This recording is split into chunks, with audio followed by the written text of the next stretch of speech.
Alright, I'm going to try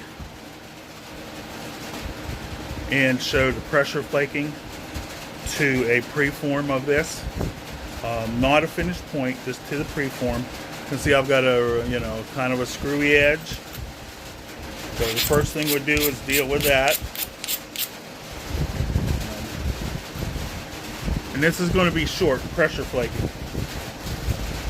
Now, if you use a pad with a slot, the trick, or what I call the trick anyway, is to line it up on an edge of the slot.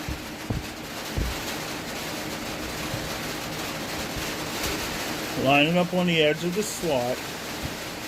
Only use one finger to hold it right there on that edge. Put the other ones behind to keep it from moving. You see? That keeps it from moving.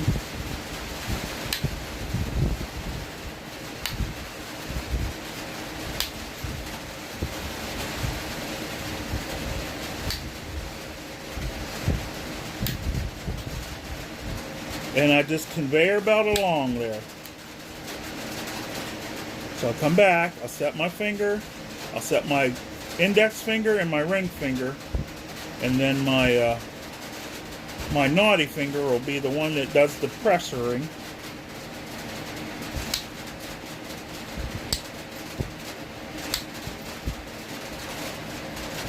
I don't use the ishi stick. I don't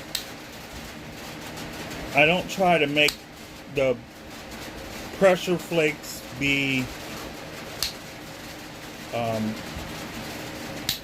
like, I guess, thinning the point when it's, I don't know how to say. Like, a lot of people will use pressure flaking as a making the point.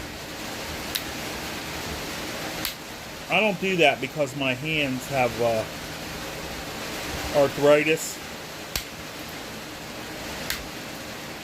and they're getting these little bumps on the knuckles. That's called Buell something or other, which makes that hard. Now, all I'm doing is smoothing this surface so that I can come back with the indirect again, and if I need to thin it, which I really don't, I don't need to thin that, but I need to shape it. And this side is pretty thin, so I'm going to work on the other side again.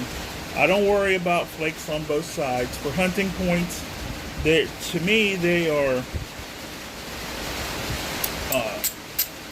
expendable, because they are. Especially if you shoot them in, a high-powered bow, like a 60-pound or 70-pound longbow, or a 60-pound like a lot of guys like to use, and you miss. They're not too bad when you hit, but if you miss or you stick them in a tree, they're pretty much done. If your arrows are tuned and they hit straight, you have less chance of that. If they're hit straight, if your arrow's flying sideways, if you don't have enough fletching, or you didn't match the weight or anything like that, then you're gonna have it snap. That's why I don't, atlatls, they're doing that wobbling thing. I don't know how every one of them doesn't break unless they're so thick of a point, because if you hit like if this is the animal and you hit like this, it's breaking. But anyways, that's my pressure flaking advice. Do it even. The hand hold, that's what I wanted to cover.